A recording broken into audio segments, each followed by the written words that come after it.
दोस्तों, पिछले वीडियो में हमने आपको बताया था कि आप अपने गूगल क्लाउड प्लेटफॉर्म पे कैसे वर्डप्रेस वेबसाइट को इंस्टॉल कर सकते हैं। हमने सिर्फ सिंपल इंस्टॉल करना सीखा था।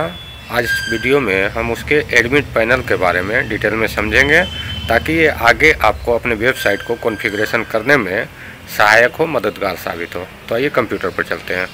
पिछले वीडियो में हम लोगों ने एक साइट बनाया था जिसका नाम हमने रखा था molbhawindia.com। तो पहले हम अपना साइट खोलते हैं, देखते हैं कहाँ तक हम पहुँचे थे। ये हमने आईडी डाला, एड्रेस, और ये हमारा वेबसाइट खुला। यही सिंपल वेबसाइट हम लोगों ने इंस्टॉल किया था अपने पिछले वीडियो में। अब हम इसे कॉन्फ़िगर करेंगे कि इसके आगे का स्टेप क्या है। इसे कॉन्फ़िगर करने के लिए आपको सबसे पहले अपने वर्डप्रेस के एडमिन पैनल में लॉगिन करना होगा। तो एडमिन पैनल में हम कैसे लॉगिन करते हैं, एक अलग मैं टैब खोल लेता हूं ताकि समझाने में आसानी रहेगी। ये हमारा जो साइट है ये है। ये साइट का जो एड्रेस है उसी के बाद /admin लिखकर इंटर करें। एडमिन नहीं तो लॉगिन लिखकर इंटर करें। ये दोनों ही चीज में आप इंटर जब करेंगे तो ये आपको रिडायरेक्ट कर देगा। चाहे आप लॉगिन लिखिए या एडमिन लिखिए, दोनों के इसमें। जैसे मैं लॉगिन लिखकर इंटर कर रहा हूँ तो ये अंततः जो देखिए ये WP लॉगिन पर आपको रिडायरेक्ट कर दिया। आप एडमिन लिखिएगा तो भी यही रिडायरेक्ट होइएगा। और ये आपका वर्डप्रेस एडमिन पैनल का लॉगिन पेज है, यहीं से आपको लॉगिन करना है। वर्डप्रेस के लिए कॉमन लॉगिन आईडी है। जनरली अगर आप अच्छा साइट बना रहे हैं तो ये फॉल्ट लॉगिन पेज को चेंज कर दीजिएगा, क्योंकि जो भी हैकर लोग हैं उनको भी पता है कि वर्डप्रेस की वेबसाइट में कैसे लॉगिन होता है। कॉमन वाला रहेगा तो उस पर लोग ट्रायल करते रहते हैं। इसको चेंज कर देंगे। चेंज करने के लिए मैं आगे के वीडियो में आपको बताऊंगा कि किस प्रकार से चेंज करते। सबसे पहले हम लॉगिन कर लेते हैं। ये हमारा डैशबोर्ड खुल गया। ये अभी अनटच्ड डैशबोर्ड है। सीधा जो हमने इंस्टॉल किया था उसके बाद हमने कुछ भी नहीं किया है। यानी आप भी इंस्टॉल करने के बाद एडमिन पैनल खोलिएगा तो आपको यही चीज मिलेगी। ये हमारा वेबसाइट है और ये हमारा एडमिन पैनल है। पहले हम समझते हैं कि ये एडमिन पैनल है क्या चीज। इसे हम 4 स्टेप में समझते हैं। पहला स्टेप वेबसाइट सेटिंग, जिसके अंतर्गत हम अपने वेबसाइट का हर प्रत्येक पैरामीटर को कॉन्फ़िगर करते हैं, सेट करते हैं। दूसरा ऑप्शन डाटा या डाटाबेस। इसमें वो चीजें आती हैं जो आप एंट्री कीजिएगा और जो आपका यूजर देखेगा। आप जो डालिएगा यूजर देखेगा, या जो यूजर डालेगा वो आप देखिएगा। दोनों तरफ से होता है। ये सारा चीज सेकेंड स्टेप में मान लेते हैं। तीसरा स्टेप है फंक्शनलिटी, यानी आपका वेबसाइट किस तरीका का फंक्शन करेगा। और चौथा चीज है आपका वेबसाइट का अपीयरेंस, यानी किस तरीका का डिजाइनिंग इसका होगा, किस तरह का ये नजर आएगा। शुरुआत करते हैं सबसे पहला सेटिंग से। वेबसाइट की सेटिंग में क्या क्या चीजें आएगी, यही एडमिन पैनल है, यहीं से आपका सब कुछ होगा। यहाँ देखिए लेफ्ट साइड में आपको सारे ऑप्शन मिले हुए, लेकिन पहले आप अगर लॉगिन कीजिएगा, सबसे पहले तो ये डैशबोर्ड में जितने ऑप्शंस है यही आपको कंफ्यूज करेगा कि कहाँ से क्या करना है। और उसके बाद ये लेफ्ट साइड में जो डैशबोर्ड के वो भी कंफ्यूज करेंगे, लेकिन कंफ्यूज होने की जरूरत नहीं। मैं हर चीज को धीरे धीरे बताता हूँ, उसको समझते जाते हैं। इसमें सबसे नीचे देखिए आपका है सेटिंग। सेटिंग पर कर्सर ले जाने पर ये 3 3 6 1 7 ऑप्शन खुल रहे हैं। ये 7 ऑप्शन के बारे में पहले हम समझते हैं कि क्या चीज है। तो सेटिंग तो ऐसे भी जानते हैं कि जो भी पैरामीटर है उसको कॉन्फ़िगर करना सेटिंग कहलाता है। सेटिंग पर हम क्लिक करते हैं। सेटिंग पर क्लिक करने के बाद आपको ये पैनल खुला है जनरल का।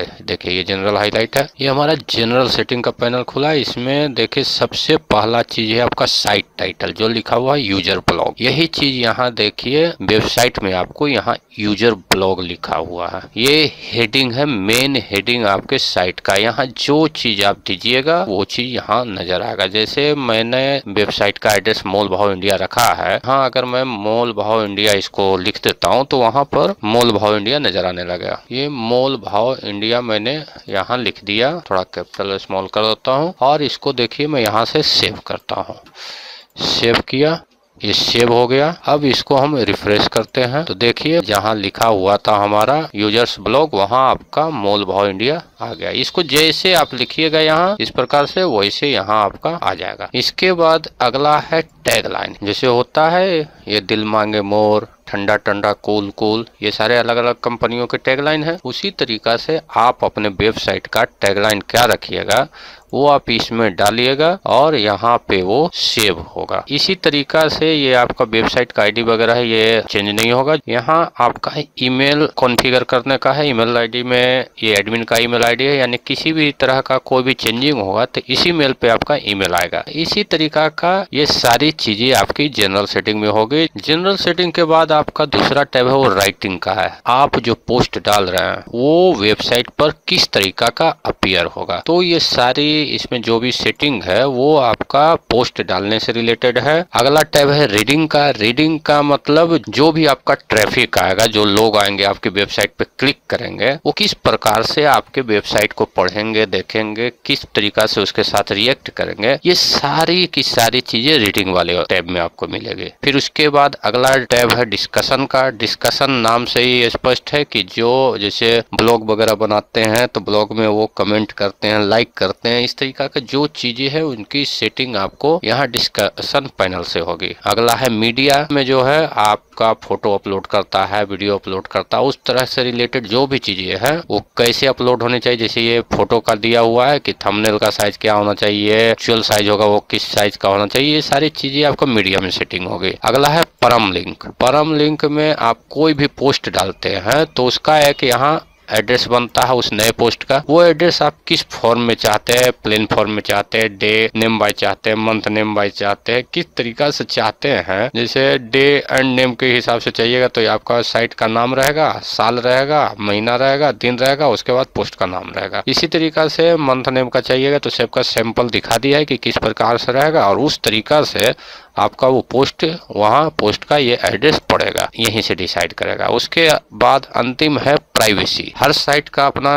एक प्राइवेसी पॉलिसी होता है, तो जो प्राइवेसी पॉलिसी होता है आपको यहीं से एंट्री होगी। तो ये चीजें हो गई साइट की बेसिक चीजें जो कि आपको करना ही करना है सबसे पहले। अब इसको आप कैसे सेट करते हैं, सभी की अपनी इच्छा अनुसार होता है कि उसमें प्राइवेसी पॉलिसी क्या रखना है, यूजर को कैसे क्या अलाउ करना है, क्या नहीं करना है, ये सारी चीजें। सेटिंग के बाद दूसरा ऑप्शन हमारा जो था वो डाटा या डाटाबेस का था। डाटा या डाटाबेस में कोई भी चीज आप पोस्ट करते हैं, मान लिया अगर ब्लॉग के हिसाब से ही है तो आप ब्लॉग को पोस्ट कीजिएगा, या अगर कोई प्रोडक्ट बेचते हैं तो प्रोडक्ट की एंट्री कीजिएगा। ये एक डाटा हुआ। इन चीजों को कॉन्फ़िगर करने के लिए यहाँ पे आपके सामने है post tab, media tab, page tab और कमेंट टैब। ये 4 टैब के जरिए आपका डाटा कॉन्फ़िगर होगा। इसमें आपको पोस्ट टैब और पेज टैब दोनों सेम ही टैब हैं, सिर्फ थोड़ा सा अंतर है। देखिए पोस्ट टैब के अंदर आपको 4 ऑप्शंस है, all post, add new, category और टैग। और पेज के अंदर सिर्फ 2 है, all pages, add new. Page हो गया कोई भी ऐसा पोस्ट जिस पर यूजर का इंटरेक्शन नहीं प्रदान हो। जैसे आप कोई प्राइवेसी पॉलिसी दिखाते हैं या कोई आपने इंफॉर्मेशन छाप दिया, उसको सिर्फ पढ़ना है, उस पर कोई कमेंट नहीं चाहते, किसी तरीका का नहीं चाहते, उसको ये लोग पेज कहते हैं। और अगर कोई ऐसा पोस्ट डाला जिस पर आप चाहते हैं कमेंट दे, लाइक करे, सब्सक्राइब का ऑप्शन हो, इस तरीका का चीजें हो, तो उसको पोस्ट बोलते हैं। इसी में आप समझने के लिए देखिए पोस्ट में आप ऐड न्यू पर जाइए। ऐड न्यू पर गए तो हमारा ये इंटरफेस खुला। अगर हम पेज का ऐड न्यू पर जाते हैं वहां भी देखिए ये सेम इंटरफेस खुला, लेकिन यही आप पोस्ट का ऐड न्यू में जाइएगा तो वहां देखिए ये ऑप्शंस बढ़ जाते हैं। यहाँ पे आपका category, tag, featured, exert and discussion, ये 4 टैब हैं। डिस्कशन में यहाँ देखिए आप अलाउ कमेंट, अलाउ, ये सारी चीज अलाउ किया हुआ है। और पेज में यही अलाउ पूछता है कि करना है कि नहीं करना है, कि सारी चीजें कॉमन है। अब ये मीडिया है, कोई भी फोटो वीडियो वगैरह ऐड करना है तो ये मीडिया के जरिए ऐड होगा। कमेंट में आपका सामने वाला क्या कमेंट करता है, क्या नहीं करता, उस चीज को कॉन्फ़िगर करना है। ये चारों हो गए डाटाबेस से रिलेटेड, जो डाटा आपका इनपुट होगा या जो आउटपुट यूजर को शो करेगा, उन सभी चीजों को कॉन्फ़िगर करने के लिए ये चीजें है। इसके बाद आता है फंक्शनलिटी। जैसे आपके पोस्ट पे कोई यूजर कमेंट देना चाहता है तो उसके लिए एक फंक्शन बनाना होगा वहाँ, कि वहाँ जो है एक टेक्स्ट बॉक्स खुले, टेक्स्ट बॉक्स में टाइप करने का ऑप्शन रहे, टाइप करने के बाद उसको सबमिट करने का बटन रहे, सबमिट करे तो हमारे डाटाबेस में सेव हो जाए। इस तरीका का फंक्शन उसमें में होना चाहिए, क्योंकि अगर फंक्शन आप नहीं बनाते हैं तो वो टाइप कहाँ से करेगा, और टाइप करेगा भी अगर वो उसमें इनपुट का कोड नहीं हो तो आपका डाटाबेस में सेव नहीं होगा, नजर नहीं आएगा। ये चीजें फंक्शनलिटी में कहते हैं। अब मान लिया कोई यूजर ही है, आपको डायरेक्ट आपके मोबाइल पे मैसेज भेजना चाहता है, तो उसके लिए आपके पेज पर मैसेज सेंड करने का ऑप्शन होना चाहिए, उसका फंक्शन होना चाहिए, या कॉल करना चाहता है तो कॉल का ऑप्शन होना चाहिए, कॉल का बटन होना चाहिए। तो ये सारी चीजें फंक्शनलिटी में आती है। ये सारी फंक्शनलिटी अलग अलग प्लगइन्स के जरिए प्रोवाइड होती है। प्लगइन्स आपको वर्डप्रेस के वेबसाइट पे मिलेगी, वहां से बहुत सारे पेड प्लगइन भी हैं, बहुत सारे फ्री प्लगइन भी है।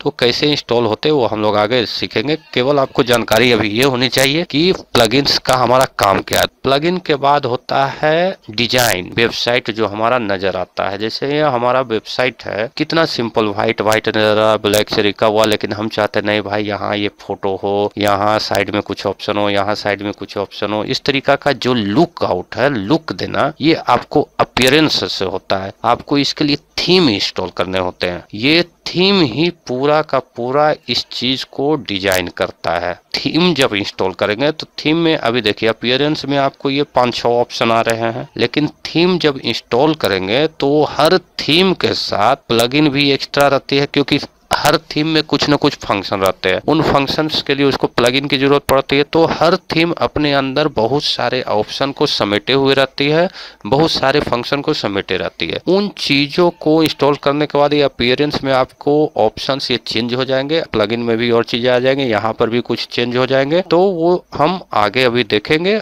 तो आज आपने इस वीडियो में समझा कि एडमिन पैनल के जरिए आप क्या क्या चीज़ें कैसे कैसे करेंगे, उन चीज़ों का शॉर्टकट में जानकारी प्राप्त की।